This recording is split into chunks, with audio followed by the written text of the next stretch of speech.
ഉയർന്ന blood pressure അല്ലെങ്കിൽ hyper ടെൻഷനുള്ള എൻ്റെ എല്ലാ പേഷ്യൻസിൻ്റെ അടുത്തും ഞാൻ എക്സസൈസ് ചെയ്യാൻ പറയാറുണ്ട്. അപ്പോൾ അവർ പറയും എക്സസൈസ് ചെയ്യണം എന്നൊക്കെ ഉണ്ട്, പക്ഷേ സമയം കിട്ടുന്നില്ല. അല്ലെങ്കിൽ മറ്റു ചിലർ പറയും കുറച്ച് ദൂരം നടക്കുമ്പോഴത്തേക്കും വല്ലാതെ കിതപ്പാണ്, വല്ലാതെ വിയർക്കും. അപ്പോൾ ആദ്യത്തെ 1-2 ആഴ്ച ചെയ്തതിന് ശേഷം പിന്നെ എക്സസൈസ് ചെയ്യുന്നത് നിർത്തും. എക്സസൈസ് ചെയ്യുന്നതിനനുസരിച്ച് BP കുറയുന്നുള്ള കാര്യം എല്ലാവർക്കും അറിയാം. ബ്ലഡ് പ്രഷർ കുറയ്ക്കാൻ സ്പെസിഫിക് ആയിട്ടുള്ള ഏറ്റവും ഇഫക്റ്റീവ് ആയിട്ടുള്ള എക്സസൈസ് നടത്തല്ല, ജോഗിംഗ് അല്ല, കാർഡിയോ എക്സസൈസസോ വെയിറ്റ് ട്രെയിനിങ് എക്സസൈസോ ഇതൊന്നുമല്ല. ഹായ് ഫ്രണ്ട്സ്, ഞാൻ ഡോക്ടർ പ്രസൂൺ. ഇന്നത്തെ വീഡിയോയിൽ ഐസോമെട്രിക് എക്സസൈസ് ട്രെയിനിങ്ങിനെ കുറിച്ചാണ് എനിക്ക് പറയാനുള്ളത്. നിങ്ങൾ സാധാരണ ചെയ്യുന്ന എക്സസൈസിന്റെ 1/3 സമയം മതി ഐസോമെട്രിക് എക്സസൈസ് ചെയ്യാൻ. ഇത് ചെയ്തു കഴിഞ്ഞാൽ അധികം വേർക്കില്ല, കിതപ്പുണ്ടാവില്ല, വീട്ടിന്റെ പുറത്തേക്കും പോകേണ്ട, എക്യുപ്മെന്റ്സിന്റെ ആവശ്യമില്ല. അത് മാത്രമല്ല, ഐസോമെട്രിക് എക്സസൈസ് ചെയ്തു കഴിഞ്ഞാൽ കാർഡിയോ എക്സസൈസിനേക്കാളും നിങ്ങളുടെ ബ്ലഡ് പ്രഷർ കൺട്രോളിൽ നിർത്താൻ ഇഫക്റ്റീവ് ആണ്. ഇന്നത്തെ വീഡിയോ ഐസോമെട്രിക് എക്സസൈസിനെ കുറിച്ചാണ്. നിങ്ങൾക്കും ബ്ലഡ് പ്രഷർ കൂടുതലാണെങ്കിൽ നിങ്ങൾ ഡെഫിനറ്റ്ലി ഈ തരത്തിലുള്ള എക്സസൈസസ് ചെയ്ത് നോക്കണം. അപ്പോൾ എന്താണ് ഐസോമെട്രിക് എക്സസൈസ്, ഇത് എങ്ങനെയാണ് ചെയ്യേണ്ടത്, ഇതെല്ലാം നമുക്ക് ഈ വീഡിയോയിൽ കവർ ചെയ്യും. സോ വെൽക്കം ബാക്ക് ടു ഡോഫുഡി. നമുക്ക് തുടങ്ങാം. ഇപ്പോഴത്തെ വേൾഡ് പോപ്പുലേഷൻ എന്ന് പറയുന്നത് 8 ബില്യൺ ആണ്. അതിൽ 1 ബില്യണിലും കൂടുതൽ ആൾക്കാർക്ക് ഹൈ ബ്ലഡ് പ്രഷർ ഉണ്ടെന്നാണ് പറയുന്നത്. ഇതിൽ ഭൂരിപക്ഷം ആൾക്കാർക്കും അവർക്ക് ബ്ലഡ് പ്രഷർ കൂടുതലാണെന്നുള്ള കാര്യം അറിയ പോലുമില്ല. ഇനി കൂടുതലാണെന്ന് കണ്ടുപിടിച്ചവർക്ക് കൃത്യമായിട്ടുള്ള ട്രീറ്റ്മെന്റ് അവർ ചെയ്യുന്നുണ്ടാവില്ല. ഹൈപ്പർ ടെൻഷൻ അല്ലെങ്കിൽ ഹൈ ബ്ലഡ് പ്രഷർ ഏറ്റവും വലിയ പ്രശ്നം എന്ന് പറയുന്നത് പല തരത്തിലുള്ള ഹൃദയ സംബന്ധമായിട്ടുള്ള രോഗങ്ങൾ ഉണ്ടാക്കാനുള്ള ചാൻസസ് ഹൈ ബ്ലഡ് പ്രഷർ ഉള്ളവർക്ക് കൂടുതലാണ്. ഇതിൽ ഹാർട്ട് ഫെയിലിയർ വരുന്നുണ്ട്, ഹാർട്ട് അറ്റാക്ക് വരുന്നുണ്ട്, ഇസ്കിമിക് ഹാർട്ട് ഡിസീസസ് വരുന്നുണ്ട്, സ്ട്രോക്ക് വരുന്നുണ്ട്.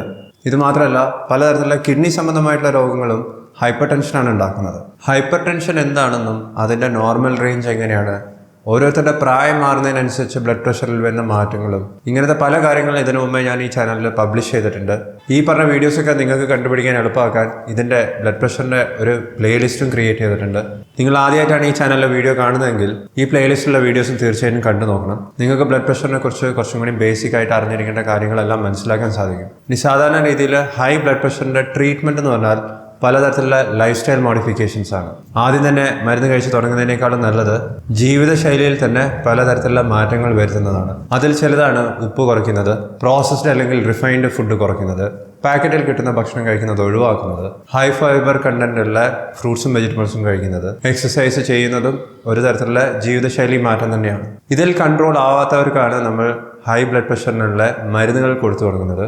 അധികം ആൾക്കാർക്കും പക്ഷേ വെറും മരുന്ന് കഴിക്കുന്നതാണ് താല്പര്യം. കാരണം ഒരു ടാബ്ലറ്റ് വായിലെടുത്തിട്ട് കുറച്ച് വെള്ളത്തിൻ്റെ കൂടെ കുടിച്ചു കഴിഞ്ഞാൽ അത് ബ്ലഡ് പ്രഷറിനെ കുറച്ച് നോർമൽ റേഞ്ചിൽ നിർത്തിക്കോളും.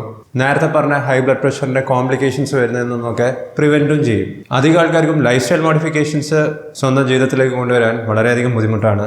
അതിലേറ്റവും ബുദ്ധിമുട്ട് എക്സസൈസ് ചെയ്യുന്ന കാര്യത്തിലാണ്. പക്ഷേ എക്സസൈസ് ചെയ്തു കഴിഞ്ഞാൽ ചില തരത്തിലുള്ള ബ്ലഡ് പ്രഷറിന് കഴിക്കുന്ന മരുന്നിനേക്കാളും ഇഫക്റ്റീവ് ആണെന്ന് പല സ്റ്റഡീസിലും കണ്ടെത്തിയിട്ടുണ്ട്. ഉദാഹരണത്തിന് നമ്മളുടെ ഹാർട്ട് ബീറ്റ് കൂട്ടുന്ന രീതിയിലുള്ള കാർഡിയോ അല്ലെങ്കിൽ എയറോബിക് എക്സസൈസ് മോഡറേറ്റ് ഇൻറ്റൻസിറ്റിയിൽ ചെയ്യുന്നവർക്ക് സിസ്റ്റോളിക് ബ്ലഡ് പ്രഷർ 5 മുതൽ 8 മില്ലിമീറ്റർ വരെ കുറയ്ക്കാൻ പറ്റുമെന്ന് തെളിയിച്ചിട്ടുണ്ട്. പക്ഷേ ഇത്തരത്തിലുള്ള എക്സസൈസ് ചെയ്യുന്നതിൻ്റെ പ്രധാന പ്രശ്നങ്ങൾ എന്ന് പറഞ്ഞാൽ അധികം ആൾക്കാർക്കും സമയമുണ്ടാവില്ല. നിങ്ങൾ നടത്തം മാത്രമാണ് ചെയ്യുന്നതെങ്കിൽ അത് നല്ലൊരു കാർഡിയോ എക്സസൈസ് ആണ്, ഹാർട്ട് ബീറ്റ് കൂടും. പക്ഷേ ചുരുങ്ങിയത് 1/2 മണിക്കൂർ മുതൽ 3/4 മണിക്കൂർ ഒരു ദിവസം നടക്കേണ്ടി വരും. ഇത്രയും സമയം അധികം ആൾക്കാർക്കും ഇല്ല. ഇനി ഇത് സാധാരണ നടത്തമല്ല, മോഡറേറ്റ് ഇൻറ്റൻസിറ്റി എന്ന് പറഞ്ഞാൽ കുറച്ച് സ്പീഡിൽ നടക്കണം, ഹാർട്ട് ബീറ്റ് കൂടുന്ന രീതിയിൽ വേണം എക്സസൈസ് ചെയ്യാൻ. മോഡറേറ്റ് ഇൻറ്റൻസിറ്റിയിലുള്ള എക്സസൈസ് ചെയ്യാൻ, അത് നടത്താണെന്നുണ്ടെങ്കിലും സ്കിപ്പിംഗ് ആണെങ്കിലും പലതരത്തിലുള്ള മോഡറേറ്റ് ഇൻറ്റൻസിറ്റി എക്സസൈസസ് ഉണ്ട്. ഈ ഇൻറ്റൻസിറ്റി മെയിൻറ്റെയിൻ ചെയ്യാനും മറ്റുള്ളവർക്ക് വളരെ ബുദ്ധിമുട്ടാണ്. പ്രത്യേകിച്ചും ഹൈ ബ്ലഡ് പ്രഷറിൻ്റെ കൂടെ അവർക്ക് ഓവർ വെയ്റ്റ് ഉണ്ട്, അല്ലെങ്കിൽ ഓൾറെഡി ഹാർട്ട് അറ്റാക്ക് വന്നിട്ടുണ്ട്, അല്ലെങ്കിൽ മറ്റു തരത്തിലുള്ള ഹൃദയ സംബന്ധമായിട്ടുള്ള രോഗങ്ങളുണ്ട്, പ്രമേഹമുണ്ട്, അല്ലെങ്കിൽ കൊളസ്ട്രോൾ കൂടുതലാണ്. ഇങ്ങനെയുള്ളവർക്കൊക്കെ മോഡറേറ്റ് ഇൻറ്റൻസിറ്റി എക്സസൈസ് ചെയ്യുമ്പം ഇവർക്ക് പെട്ടെന്ന് കിതപ്പ് പോലെ അനുഭവപ്പെടും. പെട്ടെന്ന് അവർ എക്സസൈസ് ചെയ്യുന്നത് നിർത്തും. എക്സസൈസിനോടുള്ള താല്പര്യം ഉണ്ടായി വരുമെങ്കിലും പെട്ടെന്ന് തന്നെ അത് പോവുകയും ചെയ്യും. ഇവിടെയാണ് ഐസോമെട്രിക് എക്സസൈസ് ട്രെയിനിങ്ങിൻ്റെ ഇമ്പോർട്ടൻസ് വരുന്നത്. ഐസോമെട്രിക് എക്സസൈസ് ട്രെയിനിങ്ങും ഒരു തരത്തിലുള്ള എക്സസൈസ് തന്നെയാണ്. പക്ഷേ ഈ തരത്തിലുള്ള എക്സസൈസ് ചെയ്യുന്നവർക്ക് സിസ്റ്റോളിക് ബ്ലഡ് പ്രഷറും ഡയസ്റ്റോളിക് ബ്ലഡ് പ്രഷറും രണ്ടും നോർമലാക്കി നിർത്താൻ സാധിക്കുന്നതാണ് പറയുന്നത്. മറ്റൊരു സ്റ്റഡിയിൽ പറയുന്നത് ഐസോമെട്രിക് എക്സസൈസ് ചെയ്യുന്നവർക്ക് കാർഡിയോ എക്സസൈസിനേക്കാളും സിസ്റ്റോളിക് ബ്ലഡ് പ്രഷറിലും ഡയസ്റ്റോളിക് ബ്ലഡ് പ്രഷറും കുറച്ച് കൊണ്ടുവരാൻ സാധിക്കുന്നതാണ്. ഐസോമെട്രിക് എക്സസൈസ് ചെയ്യുന്ന സമയത്ത് മോഡറേറ്റ് ഇൻറ്റൻസിറ്റി അല്ലെങ്കിൽ ഹൈ ഇൻറ്റൻസിറ്റി എയറോബിക് എക്സസൈസ് ചെയ്യുന്ന അത്രയും റിസ്ക്കും ഇല്ല, അത്രയും ബുദ്ധിമുട്ടില്ല, അത്രയും സമയം ചിലവാവില്ല.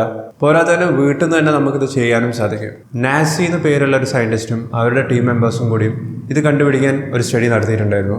അവർ കണ്ടുപിടിച്ചത് റെസ്റ്റിംഗ് സിസ്റ്റോളിക് ബ്ലഡ് പ്രഷർ 150 അതിൻ്റെ മുകളിലേക്കോ ഉള്ളവർക്ക് ഐസോമെട്രിക് എക്സസൈസ് ചെയ്തത് കാരണം മാത്രം 11 മില്ലിമീറ്റർ കുറയ്ക്കാൻ പറ്റിയെന്നാണ്. അതേസമയം ഇവർക്ക് ഐസോമെട്രിക് എക്സസൈസിന് പകരം ആൻറ്റി ഹൈപ്പർടെൻസീവ് മരുന്ന് കഴിക്കുന്ന സമയത്ത് 9 മില്ലിമീറ്റർ മാത്രമേ സിസ്റ്റോളിക് ബ്ലഡ് പ്രഷർ കുറഞ്ഞിട്ടുണ്ടായിരുന്നുള്ളൂ. അതായത് ബ്ലഡ് പ്രഷർ കൺട്രോൾ ചെയ്യാൻ ഒരു മരുന്ന് കഴിക്കുന്നതിനേക്കാളും ഇഫക്റ്റീവാണ് ഐസോമെട്രിക് എക്സസൈസ് എന്ന് വേണമെങ്കിൽ പറയാം. ഇനി എന്താണ് ഈ ഐസോമെട്രിക് എക്സസൈസ് ട്രെയിനിങ് എന്ന് പറയാം? ഇത്തരത്തിലുള്ള എക്സസൈസ് ചെയ്യുമ്പം മസിൽ വല്ലാതെ സ്ട്രെച്ച് ആവുന്നില്ല. ഇതിൻ്റെ മറ്റൊരു പേര് സ്റ്റാറ്റിക് കൺട്രാക്ഷൻസ് എന്നാണ്. ഇവിടെ മസിലുള്ള ടെൻഷൻ കൂടുന്നുണ്ട്, പക്ഷേ മസിലിലെ ലെങ്ത് കൂടുന്നില്ല. ആ മസിൽ ഏതൊക്കെ ജോയിൻസിൻ്റെ ഇടയിലാണോ ഉള്ളത് ആ ജോയിൻറ്റിൻ്റെ ആംഗിളിലും വലിയ മാറ്റങ്ങൾ വരുന്നില്ല.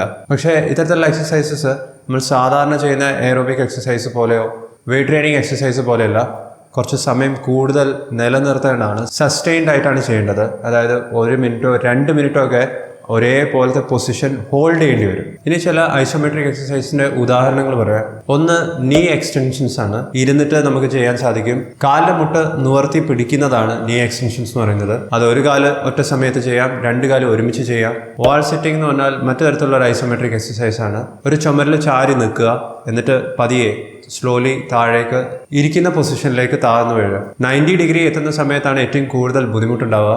തുടങ്ങുന്ന സമയത്ത് 90 ഡിഗ്രിയിലേക്കൊന്നും പോകണമെന്നില്ല. പക്ഷേ ഏത് തരത്തിലുള്ള ഐസോമെട്രിക് എക്സസൈസ് ചെയ്യുന്ന സമയത്തും 2 മിനിറ്റെങ്കിലും ടൈമർ വെച്ചിട്ട് എത്തുന്നുണ്ടോ എന്ന് ശ്രമിക്കുക.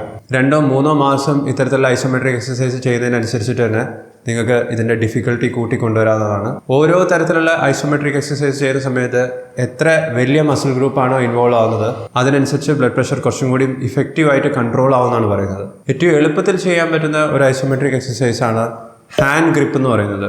കൈ ചുരുട്ടി പിടിക്കുക, അല്ലെങ്കിൽ ഒരു ഗ്രിപ്പിംഗ് ബോളോ ഇങ്ങനത്തെ എന്തെങ്കിലും കയ്യിൽ പിടിച്ചതിന് ശേഷം അത് ആ ഒരു ടെൻഷൻ നിലനിർത്തുന്നത് 2 മിനിറ്റ് നമ്മൾ സ്റ്റഡി ആയിട്ട് പിടിക്കുകയാണെങ്കിൽ അതും ഒരു എക്സസൈസാണ്. ഇത് എണീറ്റ് നിന്നിട്ട് ചെയ്യാം, ഇരിക്കുന്ന സമയത്ത് ചെയ്യാം.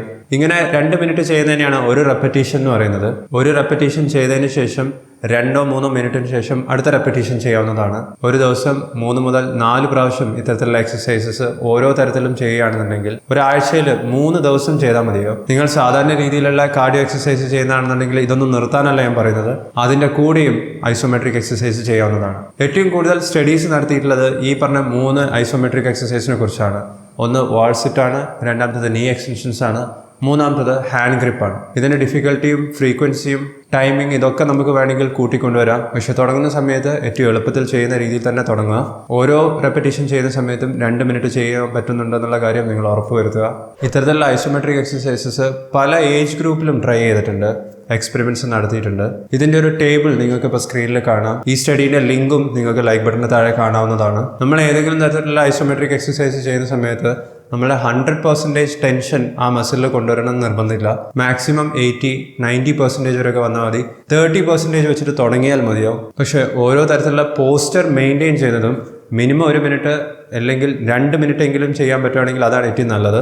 ഓരോ റെപ്പറ്റീഷൻ്റെ ഇടയിൽ നമുക്ക് റെസ്റ്റ് എടുക്കുന്നതും 1 മിനിറ്റ് മുതൽ 2 മിനിറ്റോ 4 മിനിറ്റ് വരെ വേണമെങ്കിൽ നീട്ടിക്കൊണ്ടുപോകാം. ഇത് ആഴ്ചയിൽ 3 ദിവസം ചെയ്താൽ മതിയാവും. ആഴ്ചയിൽ 5 ദിവസം ചെയ്യുന്ന രീതിയിലുള്ള സ്റ്റഡീസ് നടത്തിയിട്ടുണ്ട്.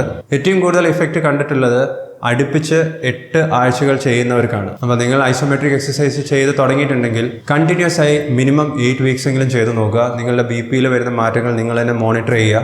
ഇനി എല്ലാവർക്കും ഐസോമെട്രിക് എക്സസൈസ് പറ്റുന്നതാണോ എന്ന് ചോദിച്ചു കഴിഞ്ഞാൽ അവിടെയും ഉത്തരം അല്ല എന്നാണ്. നിങ്ങൾക്ക് ബ്ലഡ് പ്രഷർ അൺകൺട്രോൾഡ് ആയിട്ട് നിൽക്കുന്നുണ്ടെങ്കിൽ, നിങ്ങൾ മരുന്ന് കഴിച്ചിട്ടും നിങ്ങളുടെ ബ്ലഡ് പ്രഷർ 180ന്റെ മുകളിലേക്ക് ഒരു രീതിയിലും കൺട്രോൾഡ് ആവാത്തവർക്ക് ഐസോമെട്രിക് എക്സസൈസ് ചെയ്യാത്തതാണ് നല്ലത്. കാരണം ഇങ്ങനെയുള്ളവർക്ക് ഐസോമെട്രിക് എക്സസൈസ് ചെയ്യുന്ന സമയത്ത് മറ്റു തരത്തിലുള്ള കോംപ്ലിക്കേഷൻസ് വരാനുള്ള ചാൻസസ് കുറച്ച് കൂടുതലാണ്. ഐസോമെട്രിക് എക്സസൈസ് ഏറ്റവും കൂടുതൽ ഇഫക്റ്റീവ് ആവുന്നത് കൺട്രോൾഡ് ആയിട്ടുള്ള ഹൈപ്പർ ടെൻഷൻ ഉള്ളവർക്കാണ്. അതായത് മരുന്ന് കഴിച്ചിട്ടോ അല്ലെങ്കിൽ ലൈഫ് സ്റ്റൈൽ മോഡിഫിക്കേഷൻസോ വെച്ചിട്ട് നിങ്ങളുടെ ബ്ലഡ് പ്രഷർ കൺട്രോൾ ആവുന്നുണ്ടെങ്കിൽ നിങ്ങൾക്കായിരിക്കും ഐസോമെട്രിക് എക്സസൈസിനെ കൊണ്ട് കൂടുതൽ ബെനിഫിറ്റ് ഉണ്ടാവുക. നിങ്ങൾ ലൈഫ് സ്റ്റൈൽ മോഡിഫിക്കേഷൻസോ അല്ലെങ്കിൽ മരുന്നൊന്നും കഴിച്ച് തുടങ്ങുന്നതിന് മുമ്പേ നിങ്ങളുടെ ബ്ലഡ് പ്രഷർ എത്രയായിരുന്നു, അതിൽ നിന്നും ഈ തരത്തിലുള്ള ഇന്റർവെൻഷൻസ്, അതായത് ജീവിതശൈലിയിലെ മാറ്റങ്ങൾ വരുത്തി അല്ലെങ്കിൽ മരുന്ന് കഴിച്ച് തുടങ്ങി, ഇത് രണ്ടും ചെയ്ത സമയത്ത് നിങ്ങളുടെ ബ്ലഡ് പ്രഷർ കുറച്ചൊന്ന് കൺട്രോൾഡ് ആയിട്ടുണ്ട്. അത് ആ ലെവലിൽ തന്നെയാണ് നിൽക്കുന്നത്, എന്നിട്ടും നോർമൽ റേഞ്ചിലേക്ക് എത്തുന്നില്ലെങ്കിൽ ആ നോർമൽ റേഞ്ചിലേക്ക് എത്തിക്കാൻ ഐസോമെട്രിക് എക്സസൈസസ് വളരെയധികം ബെനിഫിഷ്യലാണ്. നിങ്ങൾക്കും കൺട്രോൾഡ് ആയിട്ടുള്ള ഹൈപ്പർ ടെൻഷൻ ആണെന്നുണ്ടെങ്കിൽ നിങ്ങളും തീർച്ചയായിട്ടും ഐസോമെട്രിക് എക്സസൈസസ് ട്രൈ ചെയ്യണം. നിങ്ങൾ ഓൾറെഡി നടക്കുന്നുണ്ട്, കാർഡിയോ എക്സസൈസ് ചെയ്യുന്നുണ്ട്, റെസിസ്റ്റൻസ് ട്രെയിനിങ് ചെയ്യുന്നുണ്ട്, വെയിറ്റ്സ് എടുക്കുന്നുണ്ട്, ബോഡി വെയിറ്റ് ട്രെയിനിങ് ചെയ്യുന്നുണ്ട്, ഇത്തരത്തിലുള്ള എക്സസൈസ് ഒന്നും നിർത്തേണ്ട ആവശ്യമില്ല. ഇതിൻ്റെ കൂടെ നിങ്ങൾക്ക് ഐസോമെട്രിക് എക്സസൈസും കൂടി ചെയ്യാം. തീരെ കാർഡിയോ എക്സസൈസ് ഒന്നും ചെയ്യാൻ പറ്റാത്തവർക്ക് ഏതെങ്കിലും ഒറ്റ തരത്തിലുള്ള എക്സസൈസ് മാത്രമേ ചൂസ് ചെയ്യാൻ പറ്റുള്ളൂവെങ്കിൽ നിങ്ങൾക്കും ഐസോമെട്രിക് എക്സസൈസ് ആയിരിക്കും ഏറ്റവും ആപ്റ്റ് ആയിട്ടുള്ള എക്സസൈസ് എന്ന് പറയുന്നത്. ബ്ലഡ് പ്രഷർ മോണിറ്റർ ചെയ്യാനും നിങ്ങൾ കഴിക്കുന്ന മരുന്നിന്റെ ഡോസ് മാറ്റാനും കുറയ്ക്കാനും ചില സാഹചര്യങ്ങളിൽ അത്തരത്തിലുള്ള മരുന്ന് സ്റ്റോപ്പ് ചെയ്യാനും സാധിക്കുന്നതാണ്. ഹൈപ്പർ ടെൻഷൻ പോലത്തെ ലൈഫ് സ്റ്റൈൽ കണ്ടീഷൻസിന്റെ മാനേജ്മെന്റിന് വേണ്ടി ഓൺലൈൻ ഡോക്ടർ കൺസൾട്ടേഷൻ നിങ്ങൾ തീർച്ചയായിട്ടും ട്രൈ ചെയ്ത് നോക്കണം. ഇതിനുവേണ്ടി ഡോക്ടറെ കാണാൻ ഹോസ്പിറ്റലിൽ പോകണമെന്നില്ല. ഹൈ ബ്ലഡ് പ്രഷർ ഉള്ളവർക്ക് ഏറ്റവും വലിയ പ്രശ്നം എന്ന് പറയുന്നത് ഫോളോ അപ്പ് കൺസൾട്ടേഷൻസ് പറഞ്ഞിട്ടുണ്ടെങ്കിൽ അത് കൃത്യസമയത്ത് നടക്കാതെ പോകുന്നതാണ്. ഇങ്ങനത്തെ പ്രശ്നങ്ങളൊക്കെ ഓൺലൈൻ ഡോക്ടർ കൺസൾട്ടേഷൻസ് വഴി ഒഴിവാക്കാൻ സാധിക്കുന്നതാണ്. ഡോഫോഡി എന്ന് പറയുന്നത് ഇത്തരത്തിലുള്ള ഒരു പ്ലാറ്റ്ഫോമാണ്. കേരളത്തിലുള്ള ഫ്രണ്ട്ലി ആയിട്ടുള്ള ഡോക്ടേഴ്സ് ഡോഫോഡിയിൽ അവൈലബിൾ ആണ്. ഡോഫോഡിന്റെ ലിങ്കും നിങ്ങൾക്ക് ലൈക്ക് ബട്ടണിന് താഴെ കാണാവുന്നതാണ്. നിങ്ങൾ ഇനി ഐസോമെട്രിക് എക്സസൈസ് ചെയ്തിട്ട് നിങ്ങളുടെ എക്സ്പീരിയൻസ് എന്തായിരുന്നു, നിങ്ങൾക്ക് ബ്ലഡ് പ്രഷർ എത്രത്തോളം കുറയ്ക്കാൻ പറ്റി, ഈ കാര്യങ്ങളൊക്കെ കമന്റ് ബോക്സിൽ രേഖപ്പെടുത്തുക. ബ്ലഡ് പ്രഷർ മരുന്ന് കഴിക്കാതെ നാച്ചുറലി കുറയ്ക്കാൻ എക്സസൈസ് മാത്രമല്ല വഴിയുള്ളത്, വേറെ കുറച്ച് കാര്യങ്ങളും കൂടി നിങ്ങൾക്ക് വീട്ടിൽ തന്നെ ചെയ്യാവുന്നതാണ്. ഇതെന്തെല്ലാമെന്ന് അറിയാൻ ഈ വീഡിയോ കാണുക. ബ്ലഡ് പ്രഷറിനെ കുറിച്ച് ഞാൻ നേരത്തെ പറഞ്ഞ പ്ലേലിസ്റ്റ് ഇവിടെ ക്ലിക്ക് ചെയ്താൽ നിങ്ങൾക്ക് കാണാവുന്നതാണ്. ഈ വീഡിയോ കണ്ടതിന് നന്ദി. Thank you for subscribing. ഞാൻ നിങ്ങളെ അടുത്ത വീഡിയോയിൽ കാണാം. ബൈ.